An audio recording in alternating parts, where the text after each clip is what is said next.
Martial arts and fitness. I've thought for a long time that these two things go together. It's difficult to do your martial arts well if you're out of shape, if you have no endurance, if you can't move your body.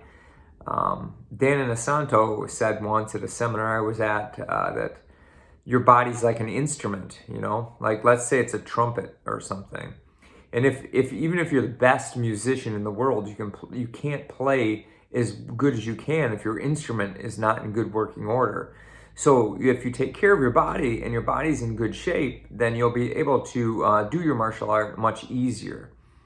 So fitness and martial arts. What should you do? What can you do to help your martial arts? I guess the easy answer is anything you do will help. You know what I mean? Like going for walks, doing things like that, eating healthy. These just little things help. But beyond the little things, or if you want to take it up a notch or 20, these are some other things you can do.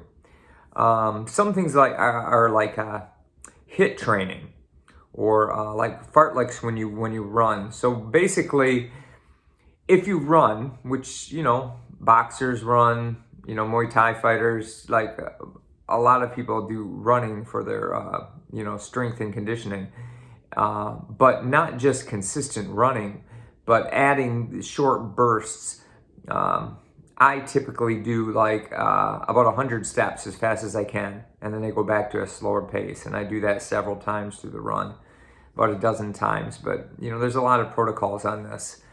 But adding that, because that's more what it's like in a self-defense situation or in a sparring situation where you have short bursts of energy that you need.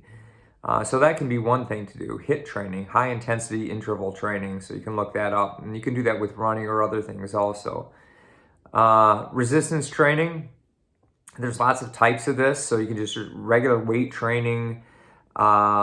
Some people like powerlifting or like CrossFit type stuff, or functional training, which is more like the movements you'll use for martial arts, but you can do things for strength training with those movements. There's a lot on that. Some more rare things you can use are like resistance bands, but doing your punches with resistance bands, or you moving with your footwork with resistance bands around your waist to condition the strength and speed of your body, and the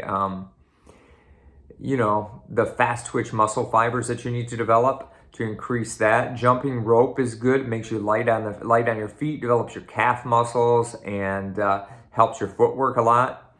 Plyometric movements, plyometric jumps on box jumps. You just have to make sure, it's age and health appropriate so you don't hurt yourself. Those things can be helpful. Other conditioning training, like conditioning your core, sit-ups, anything, that can help you take impact in martial arts or a self-defense situation. Punching things, hitting things so that you can condition your wrist and get used to hitting something so you won't hurt yourself. Pull-ups, like for people that grapple and things like that. People do pull-ups, but they do pull-ups that people will hang a gi and they'll actually do pull-ups holding the material so it can strengthen your grip. So that can be helpful. And then more I guess practical things would be forms practice, or if you're not into forms, shadow boxing, heavy bag, pad work, and most importantly, sparring, because sparring will really help you become a better fighter, or you can kind of make it more in a self-defense scenario also. But moving around like that, and it can be light or it can be harder. So I would recommend having the proper equipment though. Stretching. People underestimate this. And, when I started, we always did stretches before class, but really, modern science teaches us that warm-ups are the most important thing before class, like warming up your muscles, and stretching is important after for kind of recuperation and things like that. So I do a brief, just 5-minute stretching routine every day, and I try to stretch out. Well, I do stretch out after every time I work out. Breathing and relaxation exercises. There's things like box breathing, and there's a whole list of breathing protocols that can help you relax and stay calm under stressful situations, or just day-to-day life, or there's breathing for grapplers and Brazilian Jiu-Jitsu people so that you don't get claustrophobic and you can kind of, learn how to find breath even when someone's on top of you. So those are all good things. There's plenty of other things too, but that's some ideas. In addition to the physical training, you want to have time for your recuperation, because your body will be broken down by doing this stuff, especially if you're doing martial arts and strength and conditioning. So, and the older you are, the more recuperation time you need, or if you're, doing a real physical job, or even a mentally stressful job, and then you're doing all this on top of it, you'll need more. So you need to listen to your body. But recuperation, a good healthy diet helps you to recuperate quicker. Getting enough sleep helps that also. And keeping stress out of your life, keeping your life real simple, keeping it stress-free, giving yourself breaks now and then. And how often should you do this? Well, probably at least 2 to 3 days a week.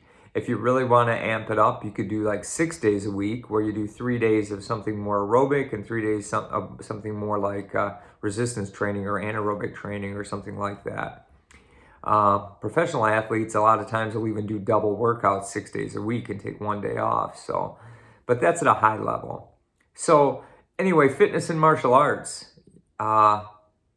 If you really want to be a good martial artist, or even if you just want to be healthy and take care of yourself and set a good example for others, fitness is very important. So that's some ideas. I hope you found it helpful. And if you could like, share, and subscribe, I would appreciate it. And thanks again.